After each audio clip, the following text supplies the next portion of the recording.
सभी साथियों को नमस्कार। देखिए, पिछले वीडियो में हमने राष्ट्रीय आंदोलन के जो प्रमुख नेता है इनके बारे में पढ़ा था और 5 नेताओं के बारे में हमने देख लिया था। बंकिम चंद्र चटर्जी, बाल गंगाधर तिलक, विपिन चंद्र पाल, लाला लाजपत राय और वी.डी. सावरकर, यहाँ तक हमने देख लिया था। आज के सेशन में हम सुभाष चंद्र बोस, ये रास बिहारी बोस, सुभाष चंद्र बोस, चंद्रशेखर आज़ाद, भगत सिंह और सुखदेव, ये जो 5 नेता बचे हुए थे इन पर हम चर्चा करेंगे आज के इस सेशन में। तो चलिए शुरू करते हैं। देखिए, बंकिम चंद्र चटर्जी, तिलक साहब, इनके बारे में हमने पिछले वीडियो में पढ़ा था। विपिन चंद्र पाल, इनको भी देख लिया था। लाला लाजपत राय, वी.डी. सावरकर, और आज शुरू करते हैं यहाँ से रास बिहारी बोस। रास बिहारी बोस, इनका जीवन काल रहा है 1886 से 1945। देखिए, एक अलग नेता और है, वो है रास बिहारी घोष। वो रास बिहारी घोष है, ये रास बिहारी बोस है। इनका जीवन काल 1886 से 1945 है। और जो रास बिहारी घोष है वो इनसे अलग है, दोनों को एक मिक्स में मत कर देना, वो अलग नेता है। तो इनका जन्म 25 मई 1886 हुगली जिला कोलकाता में हुआ। कोलकाता में इनका जन्म हुआ 25 मई 1886। 23 सितंबर 1912 को कोलकाता से दिल्ली राजधानी स्थानांतरित करने का दिन इन्होंने तय किया। 1912 में जब भारत की राजधानी कोलकाता से दिल्ली, 1912 से पहले कोलकाता थी, बाद में दिल्ली राजधानी स्थानांतरित करने का जो दिन था, कौन सा दिन, ये 23 सितंबर 1912 का। ये किन्होंने तय किया? रास बिहारी बोस ने। ये ध्यान में रखिएगा। चांदनी चौक में लॉर्ड होर्डिंग्स पर जो बम फेंकने की योजना है वो किसने बनाई? रास बिहारी बोस ने। फिर देखिए, रास बिहारी बोस एक फर्जी पासपोर्ट बनाकर पी.एन. टैगोर के नाम से 1915 में जापान गए। अब यहां से ये फैक्ट ध्यान में रखना है कि रास बिहारी बोस जापान किस वर्ष गए? 1915। और कहा जाता है कि वहीं पे इन्होंने एक लड़की से शादी करके वहीं की नागरिकता हासिल कर ली थी। जापान में न्यू एशिया नाम से एक समाचार पत्र भी इन्होंने निकाला था। रास बिहारी बोस ने ही सबसे पहले यह नारा बुलंद किया था, कौन सा? कि एशिया वासियों का है। एशिया वासियों का है, ये नारा किसने बुलंद किया? रास बिहारी बोस ने। एशिया के बिहारी बोस है साहब, एशिया के बिहारी बोस होते हैं, इस प्रकार से याद रखें। एशिया वासियों को नारा किसने बुलंद किया? रास बिहारी बोस। दिसंबर 1941 में जापान में प्रथम आज़ाद हिंद फौज की स्थापना इन्होंने की और कैप्टन मोहन सिंह को इसका प्रधान नियुक्त किया। तो जापान में प्रथम आज़ाद हिंद फौज की स्थापना की, कब की? दिसंबर 1941 में, ये डेट ध्यान में रखिएगा। और जो कैप्टन मोहन सिंह थे इनको इसका प्रधान नियुक्त किया। 1942 ईस्वी में टोक्यो जापान में भारतीय स्वतंत्रता लीग यानी इंडियन इंडिपेंडेंस लीग की स्थापना की। कब? 1942, ध्यान में रखिएगा। 1942 में कहाँ पर? टोक्यो शहर जापान में, यहाँ पर इन्होंने भारतीय स्वतंत्रता लीग इंडियन इंडिपेंडेंस लीग का स्थापना की। ये इंपॉर्टेंट फैक्ट है यहाँ पे। और देखिए, जो ये डेट है इसमें थोड़ा सी कंफ्यूजन है। 1942 वर्ष तो आपको ध्यान में रखना ही है, डेट में कंफ्यूजन है क्योंकि आरबीआई की जो बुक है वहाँ पे ये डेट 23 जून 1942 मिलती है, बाकी अन्य जगह कहीं पे 28 मार्च मिलती है, तो थोड़ा सी इनमें कंफ्यूजन है। वर्ष ध्यान में रखिएगा 1942। आरबीआई के अकॉर्डिंग चले तो 23 जून 1942 उसमें दिया हुआ है, बाकी 28 मार्च भी मिलता है, तो वर्ष तो ध्यान में रखना है 1942। जुलाई 1943 को रास बिहारी बोस ने आज़ाद हिंद फौज की बागडोर नेताजी सुभाष चंद्र बोस के हाथों में सौंप दी। 1942 में स्थापना की और लगभग हम कह सकते हैं 1 वर्ष बाद 1943 में इसकी जो बागडोर है, किसकी? भारतीय ये आज़ाद हिंद फौज की, आज़ाद हिंद फौज की बागडोर सुभाष चंद्र बोस के हाथों में सौंप दी थी। आज़ाद हिंद फौज की स्थापना कब हुई थी? दिसंबर 1941 में। तो 41 से 42, 43, 1943 में इसकी जो बागडोर है सुभाष चंद्र बोस के हाथों में सौंप दी। रासबिहारी बोस का देहांत 21 जनवरी 1945 को टोक्यो जापान में हुआ। कहाँ पे हुआ? टोक्यो जापान में 21 जनवरी 1945 को इनका निधन हो गया। इनकी मृत्यु पर या मृत्यु से पूर्व जापान सरकार ने इन्हें Order of the rising Sun सम्मान से नवाजा। ये इंपॉर्टेंट फैक्ट है यहाँ पे। Order of the rising Sun सम्मान से किसे नवाजा गया? रासबिहारी बोस को। किसने नवाजा? जापान की सरकार ने। इंपॉर्टेंट फैक्ट है कि जापान की सरकार ने रासबिहारी बोस को order of the rising sun से नवाजा था। तो ये रासबिहारी बोस के बारे में इतनी जानकारी थी, इतना ध्यान में रखिएगा। इनका जन्म हुगली कोलकाता में, कोलकाता से दिल्ली राजधानी करने का जो दिन है 23 सितंबर 1912 ये इन्होंने तय किया। चांदनी चौक में लॉर्ड होर्डिंग्स पर बम फेंकने की योजना इन्होंने बनाई। 1915 में ये जापान गए, न्यू एशिया समाचार पत्र निकाला। एशिया वासियों का है रासबिहारी बोस, एशिया की बोस बिहारी है। और दिसंबर 1941 में आज़ाद हिंद फौज की स्थापना की, प्रथम आज़ाद हिंद फौज। 1942 में भारतीय स्वतंत्र लीग की स्थापना। 1943 में इस आज़ाद फौज की जो बागडोर है नेताजी को सौंप दी। 1945 में निधन और जापान सरकार ने order of the rising sun से इनको नवाजा। तो इतने फैक्ट तो आप ध्यान में रखने। इसके बाद में अगर कोई नए फैक्ट मिले तो आप इसमें ऐड करते जाइए। सबसे पहले ये तो ध्यान में होना ही चाहिए। तो रासबिहारी बोस कंप्लीट हुई। आगे देखते हैं। फिर आते हैं सुभाष चंद्र बोस। सुभाष चंद्र बोस, इनका जीवन काल रहा है 1897 से 1945 के बीच में। अगर जन्म की बात करें 23 जनवरी 1897 कटक उड़ीसा में इनका जन्म हुआ। 23 जनवरी 1897 कटक उड़ीसा में इनका जन्म हुआ। पिता जानकीनाथ बोस, माता प्रभावती बोस, ये भी ध्यान में रखना है। पिता जानकीनाथ बोस, माता प्रभावती बोस। 1919 में कोलकाता विश्वविद्यालय से इन्होंने बीए की उपाधि प्राप्त की। बीए की जो उपाधि है इन्होंने वो 1919 में कोलकाता विश्वविद्यालय से प्राप्त की। 1920 में इन्होंने आईसीएस की परीक्षा उत्तीर्ण की। कब? 1920 में। इनके राजनीतिक गुरु देशबंधु चित्तरंजन दास थे। सुभाष चंद्र बोस के अगर राजनीतिक गुरु की हम बात करें तो कौन थे? देशबंधु चित्तरंजन दास। फिर देखिए दो इंपॉर्टेंट फैक्ट है। एक तो है इनकी आत्मकथा स्प्रिंगिंग टाइगर। स्प्रिंगिंग टाइगर किसकी आत्मकथा है? सुभाष चंद्र बोस की। एक इनकी बड़ी पुस्तक है प्रसिद्ध, Indian struggle for freedom. Indian struggle for freedom, ये पुस्तक भी सुभाष चंद्र बोस की है। तो ये दोनों फैक्ट ध्यान रखिएगा। आत्मकथा स्प्रिंगिंग टाइगर पुस्तक है इनकी, Indian struggle for freedom. Subhash Chandra Bose ने असहयोग आंदोलन में बड़ी सक्रियता से भाग लिया। दिसंबर 1921 में गिरफ्तार कर इनको 6 माह की कैद की सजा भी सुनाई गई। तो असहयोग आंदोलन में इन्होंने भाग लिया। गांधी के असहयोग आंदोलन वापस लिए जाने पर इन्होंने दुख व्यक्त किया। देखिए जब गांधी जी ने असहयोग आंदोलन को वापस लिया, जब वो चोरी चोरा घटना हुई थी 12 फरवरी 1922 को, 1922 में 12 फरवरी 1922 को जब चोरी चोरा की घटना हुई थी तो बारदोली में एक बैठक के दौरान गांधी जी ने इस असहयोग आंदोलन को समाप्त करने का निर्णय लिया था। तो उस दौरान अनेक नेताओं ने मतलब इसकी आलोचना की थी इस बात की कि आंदोलन को आपने वापस कैसे लिया। तो उसमें सुभाष चंद्र बोस भी अग्रणी नेता थे। इसके अलावा भी नेहरू साहब है, मोतीलाल नेहरू है, इसके अलावा और भी नेता जिन्होंने थोड़ा दुख व्यक्त किया। तो गांधी के असहयोग आंदोलन वापस लिए जाने पर सुभाष चंद्र बोस ने दुख व्यक्त किया।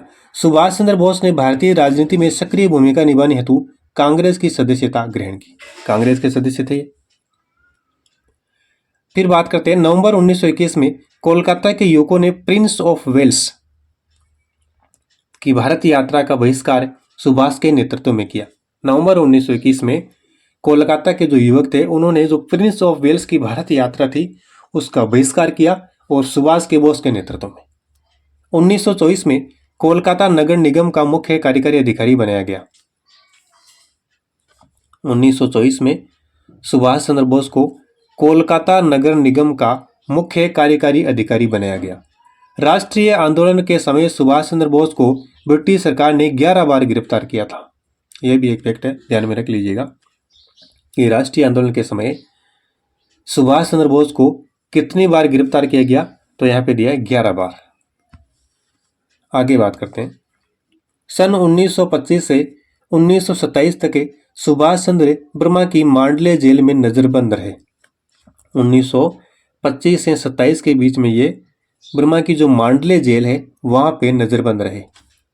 देशबंधु चित्तरंजन दास जो इनके गुरु थे द्वारा स्थापित स्वराज्य दल की गतिविधियों में इन्होंने सक्रिय रूप से भाग लिया। फिर देखिए, जेल से रिहा होने पर इन्हें बंगाल प्रांतीय कांग्रेस समिति का अध्यक्ष निर्वाचित किया गया। जब ये जेल से रिहा हुए तब बंगाल प्रांतीय कांग्रेस समिति का इन्हें अध्यक्ष निर्वाचित किया गया। सन 1930 में नगर निगम कोलकाता का महापौर निर्वाचित किया गया। इससे पहले 1924 में कोलकाता नगर निगम के मुख्य अधिकारी बने थे और 1930 में नगर निगम कोलकाता का इन्हें महापौर निर्वाचित किया गया। 1928 में अखिल भारतीय राष्ट्रीय कांग्रेस के कोलकाता अधिवेशन में इन्होंने पूर्ण स्वतंत्रता का प्रस्ताव रखा था। ये भी ध्यान रखिएगा। 1928 में सुभाष चंद्र बोस 1929 से 1931 तक एटक के अध्यक्ष पद पर रहे। 1929 से 1931 तक एटक के अध्यक्ष पद पर रहे, यानी 1929 में इनको एटक के अध्यक्ष पद पर निर्वाचित किए और 31 तक ये बने रहे।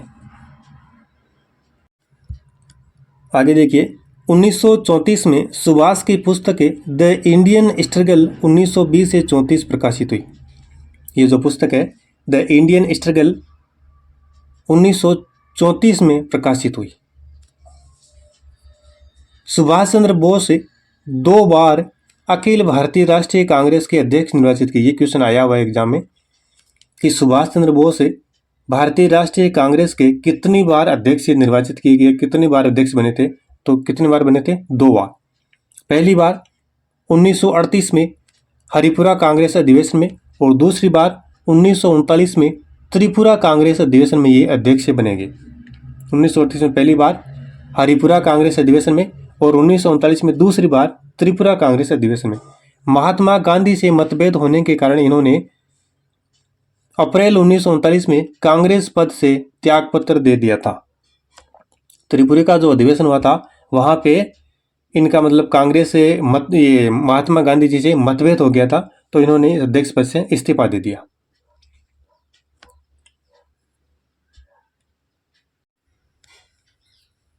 मई 1939 में कांग्रेस में ही फॉरवर्ड ब्लॉक की स्थापना की। कांग्रेस पद से इस्तीफा देने के बाद इन्होंने मई 1939 में इन्होंने फॉरवर्ड ब्लॉक की स्थापना की। ये फैक्ट इंपॉर्टेंट है कि फॉरवर्ड ब्लॉक की स्थापना कब की गई? मई 1939 में सुभाष चंद्र बोस द्वारा। रविंद्रनाथ टैगोर ने इस इस्तीफे पर संतोष प्रकट करते हुए सुभाष चंद्र को देश नायक कहा। कांग्रेस के अध्यक्ष पद से जब इन्होंने इस्तीफा दिया सुभाष चंद्र बोस ने, तो रविंद्रनाथ टैगोर ने इनको देश नायक की उपाधि दी थी। रविंद्रनाथ टैगोर ने इनको देश नायक की उपाधि दी। आरसी मजूमदार के शब्दों में गांधी जी के बाद भारतीय स्वतंत्रता संघर्ष में सबसे प्रमुख व्यक्ति निस्संदेह सुभाष चंद्र बोस ही थे। किसने कही ये बात?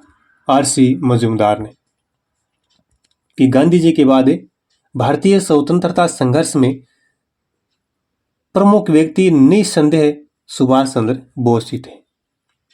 कोलकाता के होलवेल स्टैचू हटाने के आंदोलन के दौरान ब्रिटिश सरकार ने उन्हें जुलाई 1940 में गिरफ्तार किया।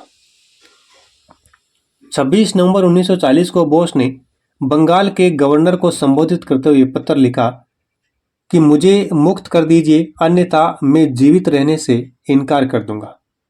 1940 को बोस ने बंगाल के गवर्नर को संबोधित करते हुए एक पत्र लिखा कि मुझे मुक्त कर दीजिए, अन्यथा मैं जीवित रहने से इनकार कर दूंगा।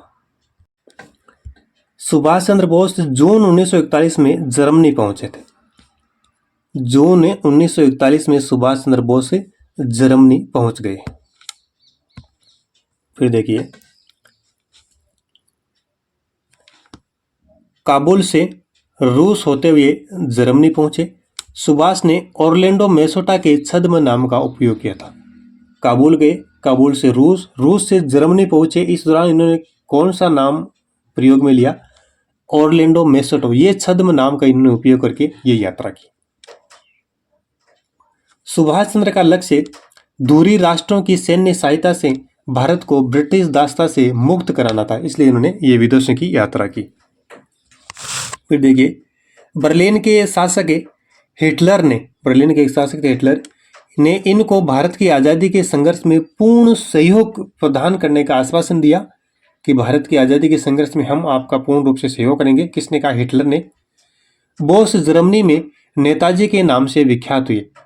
नेताजी के नाम से कहां पर विख्यात हुए? जर्मनी में।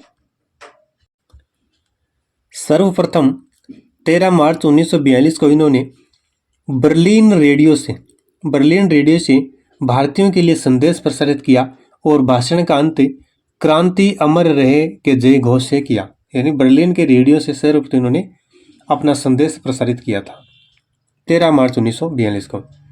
21 अक्टूबर 1943 को सुभाष चंद्र ने सिंगापुर में आज़ाद हिंद की अस्थायी सरकार की स्थापना की। कब? 21 अक्टूबर 1943 को आज़ाद हिंद फौज की अस्थायी सरकार की स्थापना की, क्योंकि 1943 में ही इनको जो बांगडोर है वो सौंपी गई थी। पहले तो इसका नेतृत्व रास बिहारी बोस कर रहे थे। सुभाष चंद्र बोस ने आज़ाद हिंद फौज के सैनिकों के समक्ष दिल्ली चलो का नारा दिया। सुभाष चंद्र बोस ने आज़ाद हिंद फौज के सैनिकों के समक्ष दिल्ली चलो का नारा दिया। अपने भाषण में इन्होंने कहा, तुम मुझे खून दो, मैं तुम्हें आज़ादी दूंगा। तुम मुझे खून दो, मैं तुम्हें आज़ादी दूंगा। 6 जुलाई 1944 को बोस ने आज़ाद हिंद रेडियो पर पहली बार गांधी जी के लिए राष्ट्रपिता संबोधन का प्रयोग किया।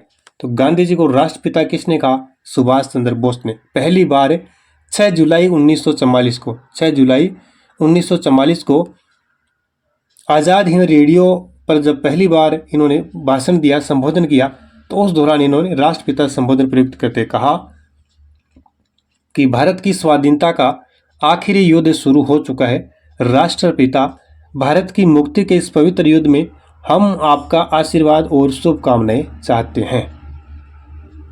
भारत की स्वाधीनता का आखिरी युद्ध शुरू हो चुका है। राष्ट्रपिता, भारत की मुक्ति के इस पवित्र युद्ध में हम आपका आशीर्वाद और शुभकामनाएं चाहते हैं। ये बात कही सुभाष चंद्र बोस ने। तो 6 जुलाई 1944 की ये बात है, जब इन्होंने गांधी जी के लिए सबसे पहले राष्ट्रपिता संबोधन प्रयुक्त किया। जापानी सूत्रों के अनुसार वायुयान दुर्घटना में 18 अगस्त 1945 को इनकी मृत्यु हो गई, किंतु इनकी मृत्यु को लेकर अभी भी संशय की स्थिति बनी हुई है। 18 अगस्त 1945 को इनकी मृत्यु हुई। आगे बात करते हैं। अगले नेता है चंद्रशेखर आज़ाद। चंद्रशेखर आज़ाद 1906 से 1931 के दौरान इनका जीवन काल रहा है। जन्म 23 जुलाई 1906 भावरा झाबुआ जिला एमपी में हुआ। कहाँ पे हुआ? इनका जन्म हुआ एमपी मध्य प्रदेश में, भावरा स्थान झाबुआ जिला। तो भावरा स्थान को ध्यान में रखना है। पिता पंडित सीताराम तिवारी, माता जगरानी देवी। इन्होंने बनारस में रहते हुए असहयोग आंदोलन में भाग लिया। पकड़े जाने पर जब मजिस्ट्रेट ने इनसे जानकारी मांगी, तब इन्होंने कहा, अपना नाम क्या बताया? आज़ाद। पिता का नाम स्वतंत्रता और निवास स्थान कारागार बताया। मजिस्ट्रेट ने जब इनसे जानकारी मांगी कि आपका नाम बताइए, तो क्या बताया? आज़ाद। पिता का नाम स्वतंत्रता और अपना निवास स्थान कारागार ही बता दिया इन्होंने। हमारा निवास स्थान तो कारागार ही है। इन्होंने काकोरी ट्रेन लूट व सैंडर्स हत्याकांड में अपनी भूमिका निभाई। 8 अगस्त 1925 को काकोरी घटना को इन्होंने अंजाम दिया। 8 अगस्त 1925 को। सितंबर 1928 में दिल्ली के फिरोजशाह कोटला मैदान में Hindustan socialist Republican association HSRA का गठन किया। ये इंपॉर्टेंट फैक्ट है। हिंदुस्तान सोशलिस्ट रिपब्लिकन एसोसिएशन का गठन फिरोजशाह कोटला मैदान में दिल्ली में सितंबर 1928 में किया गया। भगत सिंह के साथ लाहौर में लाला लाजपत राय की मृत्यु का बदला सैंडर्स का वध करके लिया। लाला लाजपत राय की मृत्यु का बदला इन्होंने सैंडर्स का वध करके लिया था। 27 फरवरी 1931 को SP नाटेवावर के नेतृत्व में इलाहाबाद के अल्फ्रेड पार्क में हुई गोलीबारी में आजाद को वीर गति प्राप्त हुई। इलाहाबाद के अल्फ्रेड पार्क में गोलीबारी के दौरान इनकी मृत्यु हुई और कहा जाता है कि इन्होंने ये गोली स्वयं ही निकाली थी, स्वयं अपनी छाती पर गोली दाग ली थी। तो इनका जो मृत्यु है वो इलाहाबाद में हुई, ये ध्यान में रखिएगा, इलाहाबाद के अल्फ्रेड पार्क में। रामप्रसाद बिस्मिल इनको क्विक सिल्वर अर्थात पारा कहकर पुकारते थे। कौन? रामप्रसाद बिस्मिल। तो चंद्रशेखर आजाद के बारे में इतने ही फैक्ट ये ध्यान में रखिएगा। इनका जन्म 1906 भाभरा झाबुआ मध्य प्रदेश। माता का नाम ध्यान रखिएगा जगरानी देवी। इन्होंने बनारस में रहते हुए असहयोग आंदोलन में भाग लिया। अपना नाम आजाद, पिता का नाम स्वतंत्रता, निवास स्थान कारागार बताया। काकोरी ट्रेन लूट और सैंडर्स हत्याकांड दोनों में इनकी भूमिका रही। HSRA Hindustan socialist Republican association की इन्होंने स्थापना की। अल्फ्रेड पार्क में इनकी ये वीरगति को प्राप्त हुए और रामप्रसाद बिस्मिल ने क्विक सिल्वर इनको कहा है, ये ध्यान में रखिएगा। आगे बात करते हैं भगत सिंह। भगत सिंह 1907 से 1931। जन्म 23 सितंबर 1907। ये यहाँ पे 60 गलत टाइपिंग हुआ है, 7 है, 1907। पंजाब के लायलपुर जिले के बंगा नामक स्थान पर हुआ। तो इनका जन्म कहाँ पे हुआ? पंजाब में लायलपुर जिला है ये, बंगा नामक स्थान। पिता किशन सिंह संधू, माता विद्यापति कौर। पिता किशन सिंह संधू, माता विद्यावती कौर। भगत सिंह ने लाहौर के DAV कॉलेज में अध्ययन किया। कानपुर में भगत सिंह ने गणेश शंकर विद्यार्थी के समाचार पत्र प्रताप में बलवंत नाम से क्रांतिकारी लेख लिखे। कानपुर में भगत सिंह ने गणेश शंकर विद्यार्थी का जो समाचार पत्र था प्रताप है, उसमें बलवंत नाम से इन्होंने क्रांतिकारी लेख लिखे। 1926 में नौजवान भारत सभा का गठन कर क्रांतिकारियों से संपर्क किया। इंपॉर्टेंट फैक्ट है, नौजवान भारत सभा का गठन कब हुआ? 1926। 8 अप्रैल 1929 को भगत सिंह और उनके साथी बटुकेश्वर दत्त ने दिल्ली की केंद्रीय असेंबली में बम फेंका था। बम के साथ फेंके गए पर्चे में इन्होंने संदेश दिया कि बहरे कानों तक अपनी आवाज पहुंचाने के लिए ये बम का प्रयोग किया गया है। उन्होंने नारा लगाया, इंकलाब जिंदाबाद, साम्राज्यवाद मुर्दाबाद। इंकलाब जिंदाबाद, साम्राज्यवाद मुर्दाबाद। इंकलाब जिंदाबाद की रचना मोहम्मद इकबाल ने की थी। भगत सिंह ने पहली बार नारे के रूप में इसको प्रयोग कर चर्चित बनाया। इंकलाब जिंदाबाद की रचना मोहम्मद इकबाल ने की। भगत सिंह ने यह नारा दिया और इसको चर्चित किया। भगत सिंह ने अदालत में कहा कि क्रांति से हमारा तात्पर्य यह है कि अन्याय पर आधारित मौजूद व्यवस्था समाप्त होनी चाहिए। क्रांति जो हम क्रांति कर रहे हैं, इसका मतलब क्या है कि क्रांति से हमारा तात्पर्य यही है कि अन्याय पर आधारित जो मौजूदा व्यवस्था है वो समाप्त होनी चाहिए। फिर आगे देखिए, भगत सिंह बटुकेश्वर दत्त को गिरफ्तार कर असेंबली में बम फेंकने, सैंडर्स की हत्या के आरोप में लाहौर षड्यंत्र केस के तहत मुकदमा चलाया गया। लाहौर षड्यंत्र केस के तहत इन पर मुकदमा चलाया गया। 23 मार्च 1931 को भगत सिंह, सुखदेव और राजगुरु को लाहौर जेल में फांसी दे दी गई। कब? 23 मार्च 1931 को। यह डेट ध्यान रखिएगा, 23 मार्च 1931 को भगत सिंह, सुखदेव और राजगुरु तीनों नेताओं को लाहौर की सेंट्रल जेल में फांसी पर लटका दिया गया। सुभाष चंद्र बोस ने भगत सिंह के बारे में कहा था कि भगत सिंह जिंदाबाद या इंकलाब जिंदाबाद एक ही अर्थ है। भगत सिंह जिंदाबाद कहो या इंकलाब जिंदाबाद कहो एक ही बात है। किसने कहा? सुभाष चंद्र बोस ने। भगत सिंह मार्क्सवाद से प्रेरित थे, विचारों से समाजवादी थे। अब देखिए इनकी कुछ पुस्तकें, यहाँ से क्वेश्चन बन सकता है, इंपॉर्टेंट है। मैं नास्तिक क्यों हूँ, ये क्वेश्चन तो आया हुआ ही है एग्जाम में। मैं नास्तिक क्यों? इसके अलावा आप ध्यान में रखना आपको the ideal of a socialism, the ideal of socialism number 1, the revolutionary movement of India, introduction to the dreamland, the door to death और ऑटोबायोग्राफी। ये इसकी सुभाष चंद्र बोस की, ये भगत सिंह की अन्य पुस्तकें हैं, इनको ध्यान में रखिएगा। मैं नास्तिक क्यों हूँ, ये क्वेश्चन तो आया हुआ है। इसके अलावा the ideal of socialism, the revolutionary movement of India, introduction to the dreamland, the door to death और ऑटोबायोग्राफी, यहाँ से क्वेश्चन अब बन सकता है, तो इनको ध्यान में रखिएगा। चलिए अगले जो नेता है वो है सुखदेव, और अंतिम है 10 ही नेता सिलेबस में दिए हुए हैं। राष्ट्रीय आंदोलन के प्रमुख नेताओं के तहत जो टॉपिक है उसमें 10 नेताओं के नाम है, और हम पढ़ रहे अंतिम नेता सुखदेव। 1907 से 1931 इनका जीवन काल है। मई 1907 थापर लुधियाना पंजाब में इनका जन्म हुआ। पिता रामलाल, माता रल्ली देवी। सुखदेव, भगत सिंह, कामरेड रामचंद्र और भगवती चरण बोहरा ने नौजवान भारत सभा का गठन किया था 1926 में। न्यायालय ने इन पर लाहौर षड्यंत्र के नाम पर मुकदमा चलाया। तो सुखदेव के बारे में कोई ज़्यादा फैक्ट है नहीं, इतना ध्यान रखिएगा। इनका जन्म लुधियाना पंजाब थापर में, नाम ही इनका सुखदेव थापर है, मूल वैसे सुखदेव थापर। पिता रामलाल, माता रल्ली देवी, ध्यान में रखिएगा। और नौजवान भारत सभा का इन्होंने गठन किया। इनके साथ कौन थे? भगत सिंह थे, कॉमरेड रामचंद्र, भगवती चरण बोहरा। तो देखिए नौजवान भारत सभा के गठन में 1926 वर्ष ध्यान में रखिएगा, और 4 नेताओं के नाम ध्यान में रखिएगा। भगत सिंह, सुखदेव, कॉमरेड रामचंद्र और भगवती चरण बोहरा, 4 नेताओं के नाम इससे संबंधित है, ये ध्यान में रखना है। और लाहौर षड्यंत्र केस के नाम पर इन पे मुकदमा चलाया गया था। तो साथियों ये 10 से नेताओं के बारे में हमने जानकारी प्राप्त की। 5 नेताओं के बारे में पिछले वीडियो में पढ़ा था, और 5 के बारे में आज पढ़ा है। इन 10 नेताओं से संबंधित एग्जाम में क्वेश्चन बन सकता है। इनमें जैसे सुभाष चंद्र बोस है, तिलक साहब है, विपिन चंद्र पाल है, भगत सिंह है, रास बिहारी बोस है, ये कुछ प्रमुख नेता है जिन पर आपको ज़्यादा फोकस देना है।